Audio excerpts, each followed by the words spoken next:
one of the things that's real important is understanding what a definite appointment, what kind of response is suitable. And if Ben, I say, hey, are you positive this will work for you?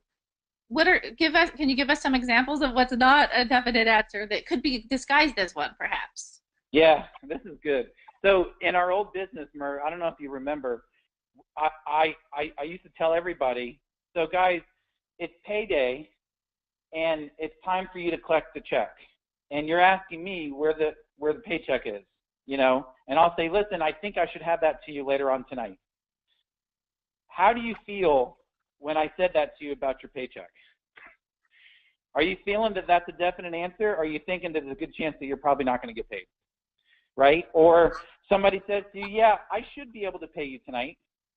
Oh, listen, man, I can't go to my mortgage company and say that. Like, they want their payment. I need a definite answer on whether or not I'm getting paid. So I want you to ask yourself that question. Am I getting paid tonight with the answer that they gave you? If they say, I think, you're not getting paid. If they say, yeah, that should work, or let's shoot for it, that's another one. Yeah, I'm going to shoot to have your paycheck to you later on tonight. Guess what? I'm running out that back door. You're not getting paid. Okay? So don't accept those answers, and be very sensitive to those words. Write them down so you can identify them quicker. And as soon as you identify them, that's where we're going to hit the I think I can make it response. And really what I would recommend, just to kind of keep it simple, is if they're not sure, find a time they are sure about. Okay, well, if you're not sure, then let's go ahead and offer, I do have tomorrow at this time or tomorrow at that time. And what you'll find is they're either going to pick a new time, or they're going to go, no, no, no, Miranda, that's fine. We'll make it work tomorrow night. And I'm like, okay, are you sure? Yeah, okay, cool. Now I just put him, I kicked him into gear. Now his level of intensity has now gone up. Right?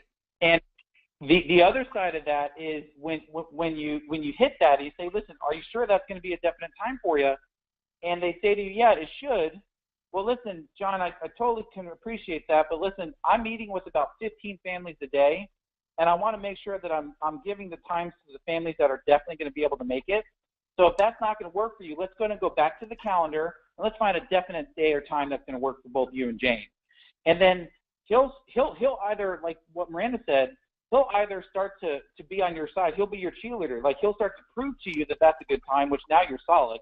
Or he's going to say, well, the only reason why I'm saying that it should work is because X, Y, Z. So now he's giving the ball back to us. So it could be because I might get out of work late. Well, guess what? I don't know about you, Miranda, but I'm going to assume he is going to get out of work late, because how often does your plans go the way that they planned? Yeah. So I'm going to take that as a non-definite answer. No worries, John. I tell you what, I know you said evenings are going to be best for you. So on Tuesday, now I'm going to the very next day. So I'm not even going to ask him again. I could tell it's a non-definite answer because he gave it to me twice. And now I'm going to move on to the next day to find a time that will be good. Absolutely. And here's the deal. Again, you cannot call these guys back, or if they ask you, hey, yeah, let's just put it down, just call me on your way. Is that a definite? Check here that I'm still home. Just give me a shout. Yeah, okay, man. Like, my answer to that is I don't call anyone to remind them. I'm too busy. I'm meeting with like 15 people a day. I can't even remember to eat, and you're expecting me to remind you of your appointment. I'm like, oh, I hate to tell you I could do that and then not follow through with it, right? So what I would recommend is if you put me on your calendar, or maybe set a reminder on your phone, that's definitely something that would be helpful. Can I count on you for that, Ben, just to kind of put a reminder in there, and that way you don't forget about me? Boom. So she responded. She acknowledged his request as politely as possible. Then she said, basically, no, that's not going to happen. But what I recommend, I'm going to provide you a solution now. I'm going to recommend that I'm pretty sure you have a spot where you keep all your appointments and important things. So if you could just go ahead and put me on that spot, on that calendar, and then I'm going to count on you to call me by chance if that's not going to work out. Fair enough? And now she's asking for a commitment, right? That's the key. It's the commitment part. So, and you'll be amazed on how quick their posture changes and how much more real this becomes to them. Yep, and it's like I'm working with these clients. I can't really like step away from them to make a phone call. And when I'm working with you, I'll be just as dedicated to making sure that I've, got my time, my focus on you guys, right? So if you, as soon as you start closing these doors and you put yourself as the person that's in control, it's like people just respond to that. And I'm telling you, as soon as I got good at that part, not only did my show rate go up, and I'm not even joking, like sometimes it'd be like 90, 80% if I'm sticking to all this stuff. And if I'm, thinking about, my kids in the other room or what are they doing and I'm not sticking to this properly, then yeah, it won't be that high. But it's really cool to see that when you posture yourself properly and when you tie them down the right way, that you can have a very, very, very good show rate for sure. And Um, that will help your close rate significantly, because think about it. You're basically locking them down and getting them very committed, right? So yep. a committed consumer is very open to what you're going to have to say. So it just makes the sales process so much more smoother. So again, it's a very, very important link, the phone call and the sales process. So if you're struggling in the home, I'm telling you right now that the way that you're doing the phone call, there's a relationship there. And if you can identify that relationship, you're going to fix both problems at the same time. And if you're getting a whole bunch of people calling to reschedule or cancel, like there obviously is going to be some, but if you're getting like a lot, like more than half or even like, I don't know, probably just a number that's not normal, it's because go to your script. There's probably something in there that you're not posturing yourself correctly, or you might even be telling them to call you if they want to change it. Yeah, if you guys can't make it, like, or something along those lines, or using the word reschedule, yeah, we can always reschedule if it's not good. If you use the word reschedule, what did you just plant in their mind? Perfect. Yep. Yeah, this is not going to work. Like, I could totally reschedule at any point. Yep, you've already planted that seed, right? So be very careful about verbiage. The next part is very critical is how to check with the spouse, how to tie them down, okay? Because that's probably the number one challenge is these people want to wiggle off the phone because they want to check with their spouse and they want them to call you later. And this is a formula that is very good at getting them to move forward with an appointment and also having you keep them in control where you're not chasing after them. When I was new on the phone, if they told me that like, hey, yeah, Miranda, I'm gonna check with my husband and call me back tomorrow and I'll double like we'll see if it works. Now I'm chasing this guy around all day or whatever, and then if I show up to the appointment, they were like, we never talked to you to confirm him. Why are you here? It's not going to work. And they'd have no problem booting me off their doorstep, and I was like, that's not very good. So when I changed it to this and I actually put the ball, like I'm making them be accountable to contact me, it was a game changer. And I'll show you how I did it. So, hey, Ben, let's go through and you say you want to check with Amy. So I'm going to hold that spot for you and Amy. Are you positive that this is going to work for the both of you? I know it's going to work for me, but I got to check with my wife. Is there a way that you can just give me a call back? Well, let's do this, Ben. Let's find a time that you know is good with you and that you think will work with her. And then I'll hold the spot and you can check with her. So assuming that this is good for Amy, was tomorrow at 3 or tomorrow at 5 a good time for you? Okay, tomorrow at 3. The one thing I'm going to ask you guys all to do is go slow on what she just said at the second portion. So what we're doing is we're acknowledging their concern about the wife. So let's totally understand. I'll tell you what, let's find a time that's going to be definite for you. And the verbiage you use here is very important. The time that's going to be definite for you and that you think is going to work for her, and then we can verify that. So as far as your schedule, this is where I want you to go slow. As far as your schedule is concerned, would the 3 o'clock or 3:30 be better for you? Because what you're doing is you want their mind to forget about the spouse for a minute and just think about them. And then now you're going to pull the definite answer and then hold them accountable to calling us back if it doesn't work with the wife. Speed is key. So let's try it one more time and then we'll add in the next step. So, hey, Ben, are you positive that this is going to work for you and both you and Amy together? I'm not positive about her. Is there a way that you could just call me back so I can check with her and verify that? 'Cause I'd hate to get her upset. Gotcha. Well, yeah, hey, let's do this. Let's find a time that you know is good with you and you think will work with her. And then I'll hold that spot and you can check with her.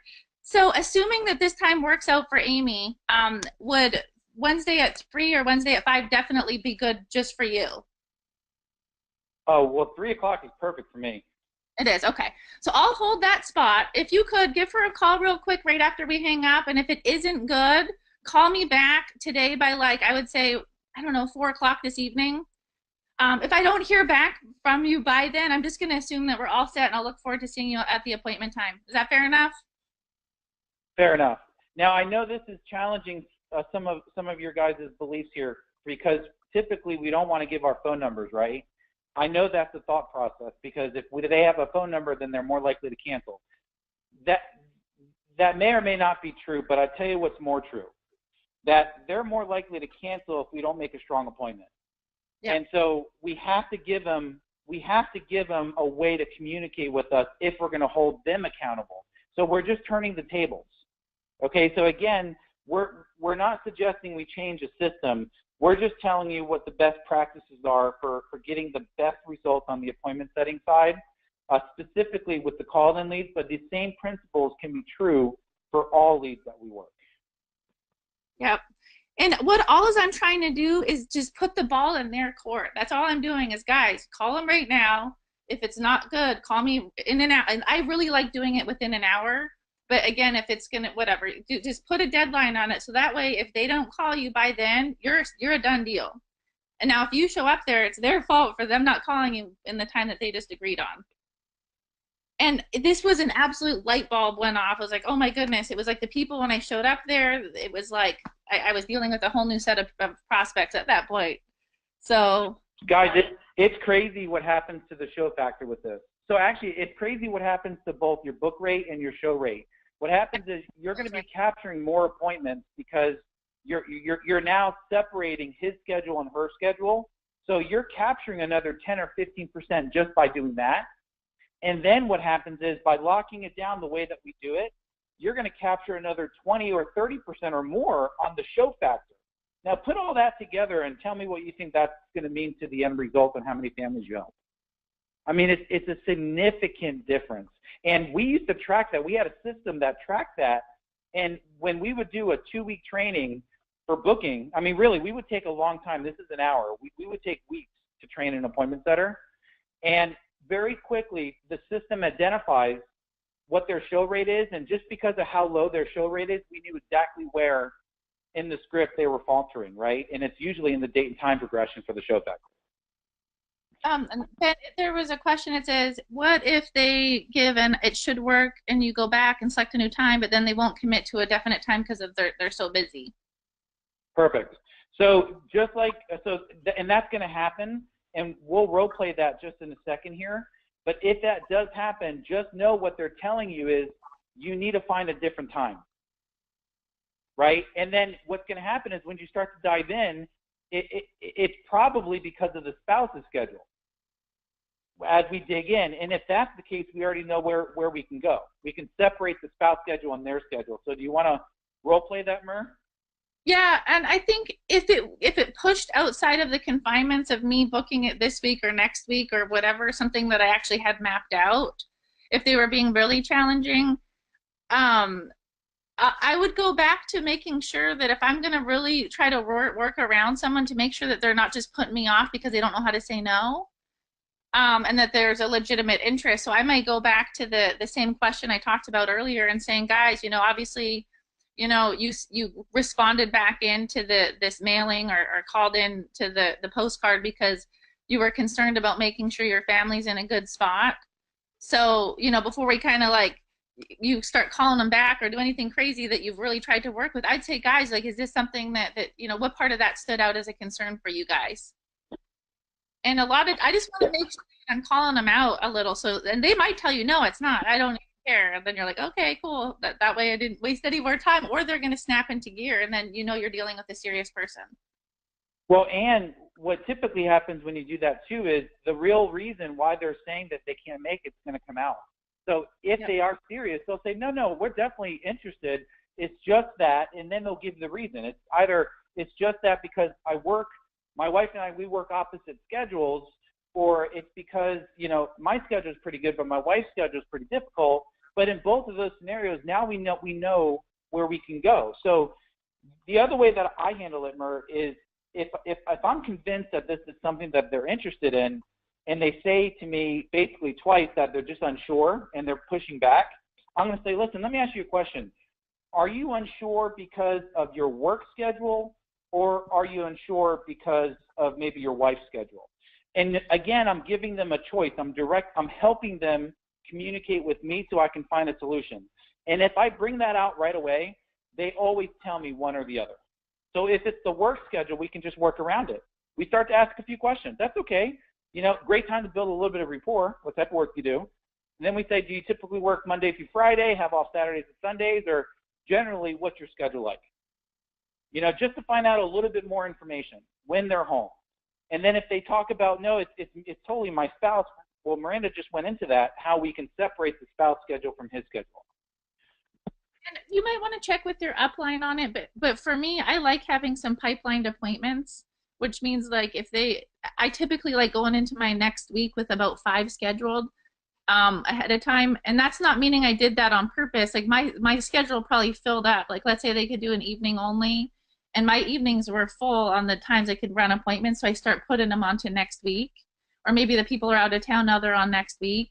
So sometimes by kind of pipelining a few of them, then you can help get them on the board. Because for me, and this is something, check with your upline, but for me, I would rather get an appointment now and then try to call these guys back to schedule, because there's a good chance you might never reach them again on the phone. So that's kind of how I work around it. I might even set them out a little further if I really have to, if there's like a legitimate reason that they're so busy, like let's say they're not in town or whatever, if someone's sick or whatever the case may be. But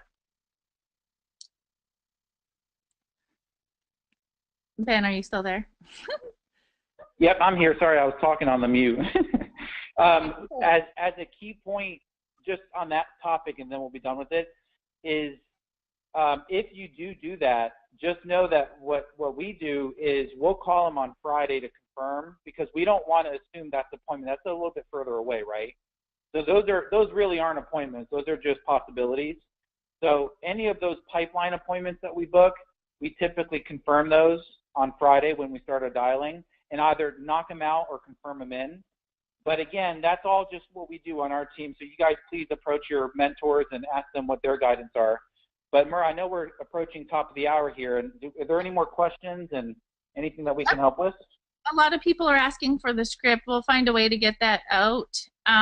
Someone says, do you reminder if they're more than 3 days? I personally don't remind anyone unless it's the following week, but I'm tying them down real tight like this. So just be careful if you do call somebody. The reason we call Friday nights before, if we book them a week out, is because we're okay if they cancel at this point. They're either going to be an appointment or they're going to be off the books, and I'd rather know that before I start my dials, right? So I can fill their spot. Okay. Yep. And I'll say this: if you try to confirm sooner than later, like to get the pipeline appointments for now, just assume we're talking about appointments for next week. There are a lot of people out there that think that they need to remind them there's a higher chance of a show factor, and actually what happens is you're giving them a way out. So do not do that. It's not a good idea. And again, if you're finding that your show factor, you're just treating the wrong symptom. If the reason why you want to call to remind them is to give a better chance of them being there, but the reason why you have a lot of no-shows is not because of that, it's because of how you're locking down the appointment. Yep. And I think people were asking about the call recording app. I think that Ben uses Tape-A-Call. I actually use Ring Central, but it's a monthly subscription that I do for that. But when we you could use just the recorder on your phone though, just to practice. And that right there, you're going to learn so much out of what you're saying just by doing that. So I would recommend doing that. Practice, like, be your own manager, your best, you got to be your own worst boss and your best employee at the same time. I would start there And then, yeah, if you can find a way to get your calls recorded, I've even had people call on speaker and then record it from like their iPad or something so I could hear what was going on both ways. So Yep. just creative, just, you know, and I'm telling you, you're going to learn more about little tiny things that could squeeze in there. And in on the phone, one word or one way that you say something can be a complete game changer. So And just as an insight, you know, in our last career, we wouldn't even get anybody on the phone until they memorized their script. Like yeah. one of the requirements for me, I know I was a bit more strict than Miranda, but like I would say, okay, here's the deal. Here's a one-page script. I want you to memorize it. Come back tomorrow and let's see what you do. If you have it memorized, then we'll be able to move on to the next the next training, right? The next training section. And here's what's crazy is the people that actually take the time to memorize it, those are the ones that kill it when they get on the phone. Because, and I know we talked about this before, if you already know what you're going to say, you're not focusing on that. You're only focusing on how you're saying it, and that's what matters. So a real quick study tip for memorizing a script is, you know, for me, I'm a terrible memorizer, so I actually wrote out the script. And what I would do is I would write out each sentence 6 times. So I would write the first sentence of the script only 6 times in a row, and then I would write the first and second sentence 6 times in a row.